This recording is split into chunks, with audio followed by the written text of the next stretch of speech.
Good afternoon, Americans. This is your favorite alien here on the afternoon of July 4th, 2022. Happy 4th of July Independence Day for you. And I wanted to do a special commentary on July 4th. Ever since I came to this planet in 1970, I've seen a lot of Americans. I grew up with them in the Panama Canal Zone. And those Americans down there, they had a reverence for their Pledge of Allegiance. And the way they did it, and the way they acted when it was performed, and the way the flag went up every morning and down every night, those I consider true Americans, the Zonians that were there, even though they were born there and only went to the States for a little bit. My classmates, they would have, and they still have, a hard time fitting in with the Americans up in the States. And it wasn't because of the different culture down in Panama. It was that they thought that they had a place that they lived in where the American spirit lived.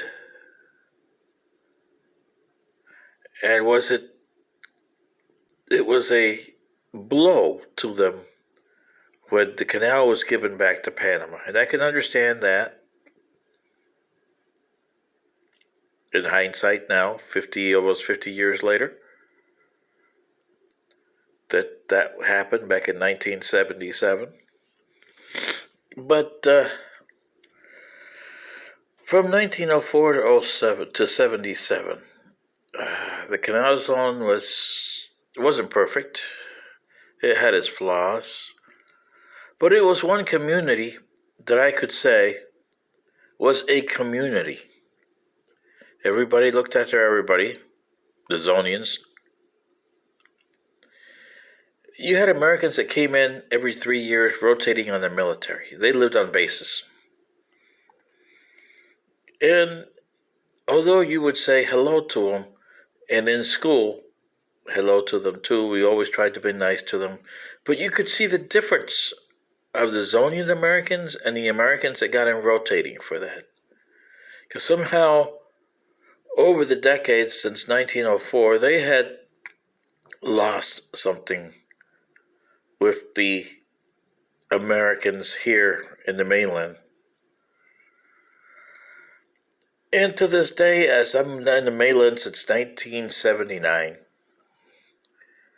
I can say that my friends who still feel kind of out of place because they remember the days in the canal zone where community was community and you weren't upper or down, you weren't leftist, you weren't rightist, you weren't Republicans, you weren't Democrats, you were Americans.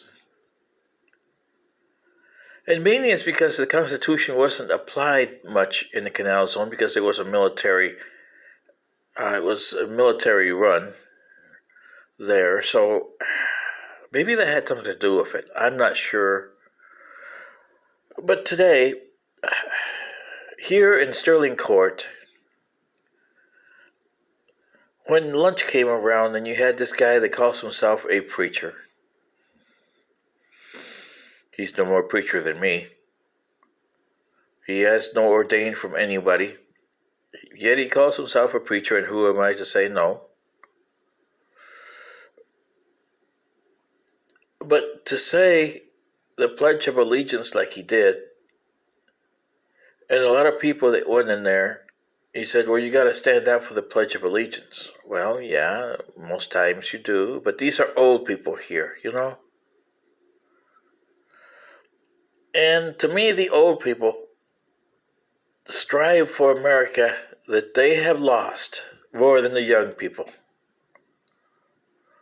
The young people that worked here, when the Pledge of Allegiance, they didn't stop. They didn't put their hands on the heart. They just kept on going like, oh, well, hum a hum. And this is what I mean. When Plutarch, the Greek guy, went over to Egypt and the Egyptian told him, and he asked what happened. And the Egyptian said, well, over time, we've lost the meaning of the song. We still sing it, we still do it, but we've lost the meaning.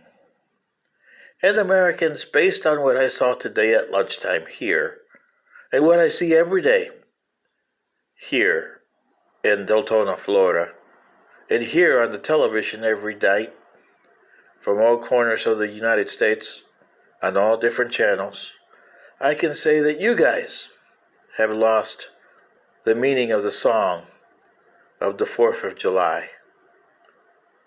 Until you find it, you are destined to go down in oblivion. This is your favorite alien just saying a comment that this is the way you guys are going. I wish it was the other way, but it isn't. Good day.